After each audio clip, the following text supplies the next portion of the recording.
Hey guys, Grassman here.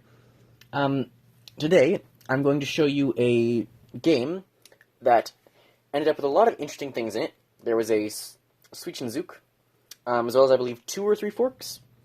So a couple of interesting complicated chess things. A really good move that was a what do you call it? What's the French move? The behind the pawn thing. I don't know why am I forgetting that. En passant. So there was an en passant opportunity, which would have been really good for me that I missed. 2 or 3 forks, a switch and zook, and it ended with a brilliant. It wasn't actually. I don't know if it was like rated brilliant by chess.com, or I haven't actually been able to look at it, but a genius rook sacrifice because of like just a simple thing with a pawn square, which I'll also show you. So a lot of interesting stuff.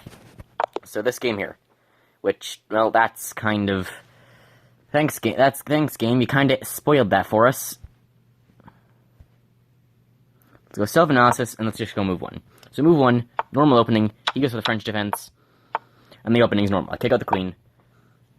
I prepared this move to get the bishop out to start an attack on the rook on the left side there. His bishop's exposed, so if his bishop tries to come out, then I can take that pawn and attack the rook.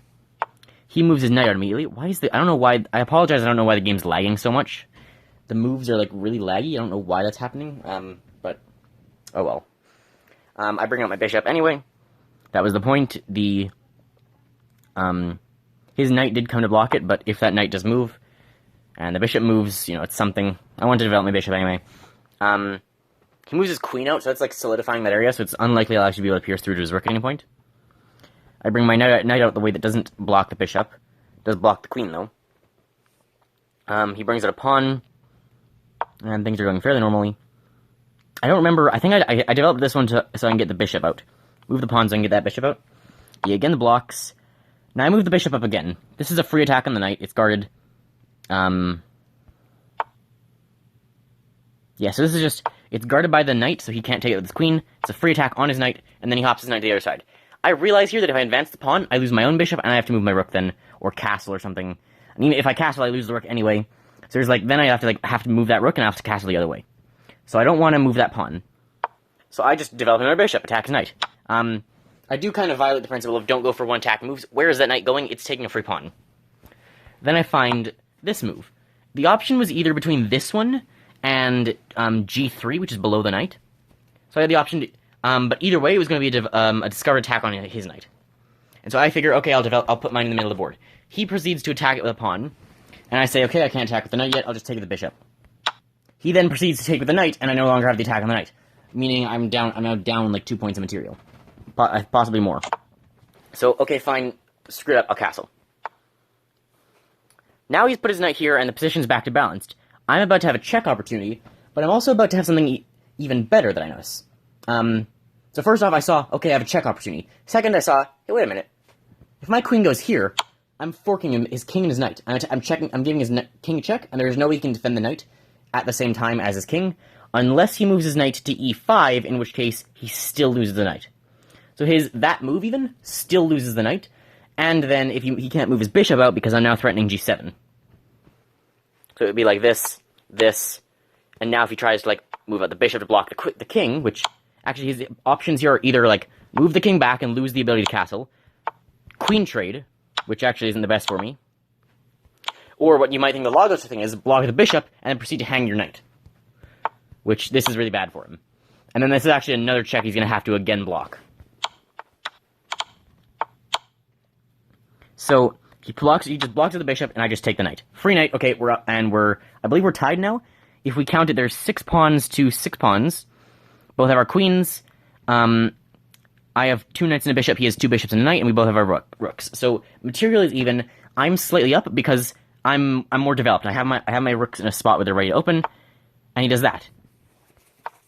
And I see, okay, well now that bishop's guarded by my king, I'm going to advance this, attack one bishop, and attack the other bishop while also attacking the rook. And then the next move, I totally missed the point of, but it actually led this into this is the, deciding move or the second next move is the deciding move that left the whole game in kind of a weird situation that required me to get a really lucky comeback. It was this. This attacks my queen, and it's going to then pierce through my rook. Meanwhile, my bishop is now free to take the rook. And I got tunnel vision. It's like all the Gotham chess things at once. We got a Schwitzenzug, we got a en passant. Actually, I missed the en passant already. I missed the opportunity for that en passant. It was here. When he attacked this, my best move here is an en passant. Because en passant attacks his queen, so his queen's under attack, and the bishop's under attack by that diagonal. So whatever he does, he takes this. It's check, but I can, like... Well, if he takes that, I actually take that. It's actually a guarded pawn, too. It's like, if he moves, like, there or something, I just take this. He obviously, otherwise he loses his queen. So I did end up taking with the bishop, and that's... I should have looked for en passant. I didn't realize about en passant, but I ended up with the fork anyway. So here, he attacks the queen, piercing through the rook, and I'm attacking his bishop. I tunnel vision, and I see his rook, and I go, rook, and then totally misses that he attacks my queen. Thing is, he also missed what's going to happen after he attacks my queen. So you might think, okay, the best move is going to be attack the queen, which is what he does. Why is it even now? For it to be even, based on the material, he would have to somehow lose his queen. And I played this move, which pins his queen to his king. The best move in this position is here, to attack the king, force me to move out of the way, and that's all I can do. That's forced, and then he takes the queen. But instead, he just took the queen, and now I pin him. So he takes a pawn. He's gonna say, okay, I'll lose the queen, but I'm gonna take the pawn. I'm not letting your knight get any closer. And I go, okay, Schwitzenzug. And what this does is, it was only after, I believe, after this move, I realized, oh shit, my rook's hanging. So I go, okay, let me A, get my rook out of danger, and B, keep up the pressure on that queen and king. Now he has to move the king. He can move the king one of the ways, or he can't throw the queen in the way. He could throw the bishop in the way, though. If he throws the bishop in the way, I just still take his queen. If not, if he moves to either side, I take his queen. So he moves there, I take his queen, he takes my bishop. Obviously, if he had moved to f8, if he had moved to the right, he couldn't take my bishop, so he wanted to move there. And now I bring in the other rook. So now, I've saved the rook, which is with the Schwitzenzug. I might be pronouncing that wrong. Schwitzenzug? I forked his... So I had a royal pin, a fork of his king and his knight, that's not really a fork, a Schwitzenzug, and a chance for en passant. I don't know what I'm possibly missing, other than some brilliant level sacrifice, which is still what we're going to get yet. So his next move, he's developing the knight, he's getting ready to bring out his other rook. I'm up here because I'm more developed. So he's developing, I jump in because I want to trade off that knight. I have the ability to have jumped in and taken his bishop. Thing is, he takes back with pawn, and I don't really have any super advantage there. So I go over here, actually losing the advantage. He advances a pawn, and I advance a pawn. I'm like, okay, I'll attack the bishop then, get that out of here. And then he does one of the weirdest things, and I still can't figure out why he did this. He takes the bishop, and as you can see, the rating goes from +2.5 to +8 to +6. Sorry. I take with the pawn, and I want to take that pawn because if I take with this pawn, actually, it's not. Okay, I was thinking if I take with this pawn, I'm going to end up with, like, bad pawns, but I took with this pawn, kept them to the side, and this was actually important later that I took with this pawn, and I left the A pawn alone. He moves there, I go here, and he goes here. So to be clear, what this did, we traded 2 pawns. So to go back a bit, what's the material balance here? Let's look at here, what's the material balance? He is up 1 pawn, 2 bishops, and that's it. He's up a pawn and 2 bishops. I'm up a knight and a rook. So I'm up 8 points, and he's up 1 and 7, or 1 and 6. And if you just like start negating stuff, which might be the easier way, it's something like a rook for a knight and a pawn, basically. Or a rook for a bishop and a pawn. Of course, bishops are more valuable than knights in the endgame. But after here, what he's done is I've lost 2 pawns. No. Yeah, I've lost 2 pawns. He's lost...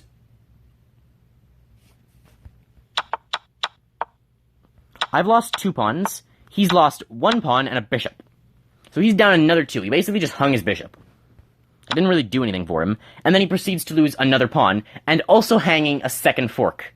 And this one's a proper fork. This is like his rook and his bishop, not just like the king and a king and a knight. And he moves there, and I think, okay, I can take the knight, or I can take the bishop, and either way I'm just trading off pieces.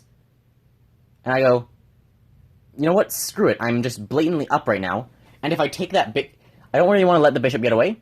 If I take the bishop, now once we trade everything, now I'm just blatantly up a knight. Or I'm up a rook and down a pawn, that's it. And now I go, I'm gonna take his pawn. So I remember, and that pawn's hanging, so I get that pawn too, because he just left it there under the attack of the knight. So again, on the left there, we both lost 2 pawns, but he also just lost his bishop. So he basically just hung his bishop on the left, and then we just traded pieces in the back middle. So now I'm just blatantly up a rook, and what does he do? He starts pushing pawns. I give him a check. I'm trying to get an opportunity to take the knight. I consider here taking the pawn, him taking me back, and then me advancing with the rook. Thing is, then it's like 2 pawns on 2 pawns and a king, and a king of the pawn on the other side. If he can like hold with those, maybe I just don't want to worry about if he's going to take my pawn and then go off to the other side. And I probably could have won anyway, but I think, okay, I'll just wait. He starts playing with that. I jump over here, give him a check. I go here, and at this point, I don't know what he's doing with his knight. He advances the knight to give a check, and I get to do what I wanted, and now I'm just threatening both the pawn and the knight, and then he throws it down here, giving another aimless check, and I just take the other pawn.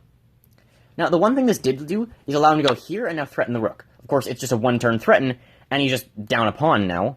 Now he's down a pawn and a rook, and I find not moving the rook, but moving the knight. Why?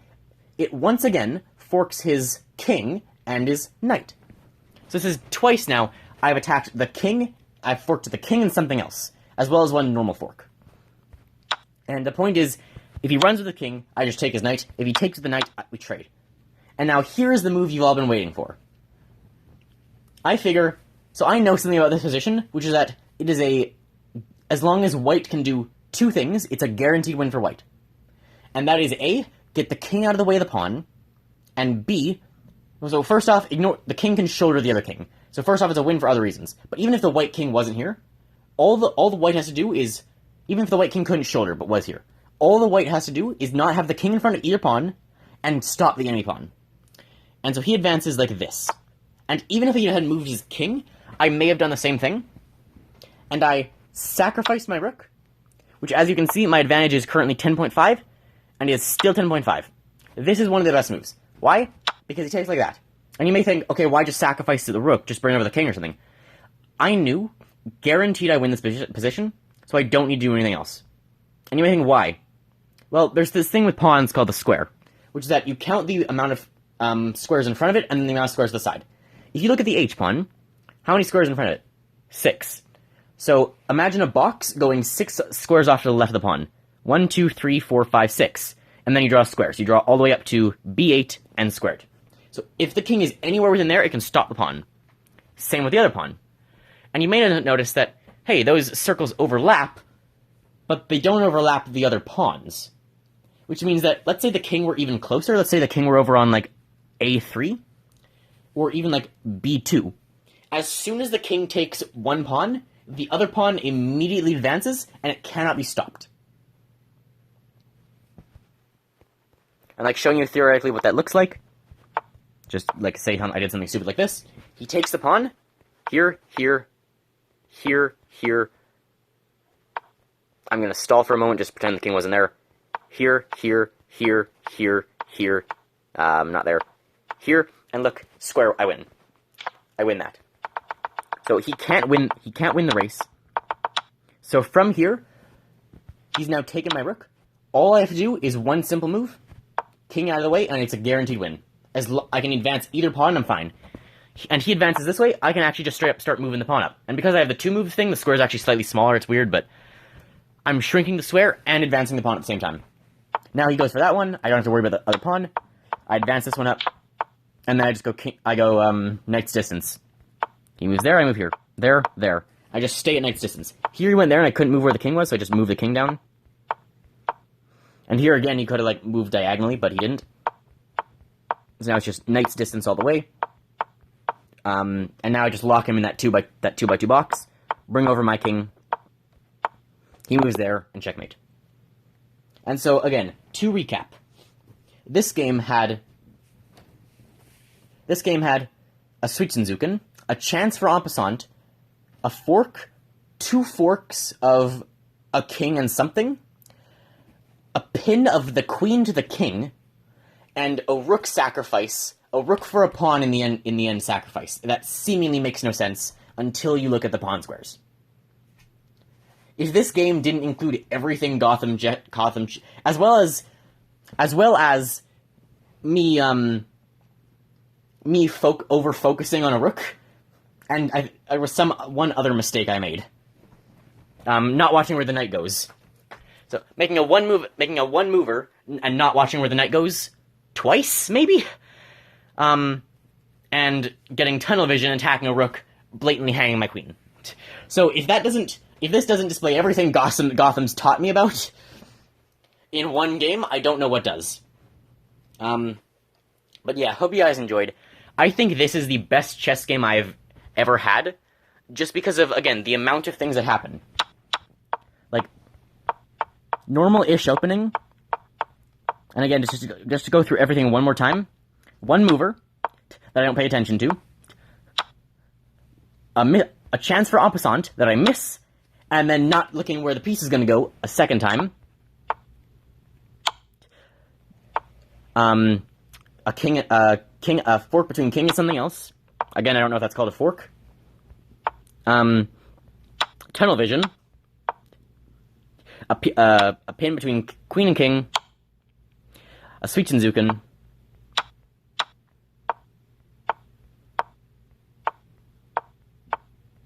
Nothing for a while here. A piece hang. Perfect. I have plenty of those.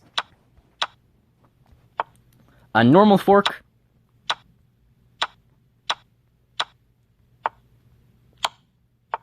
And then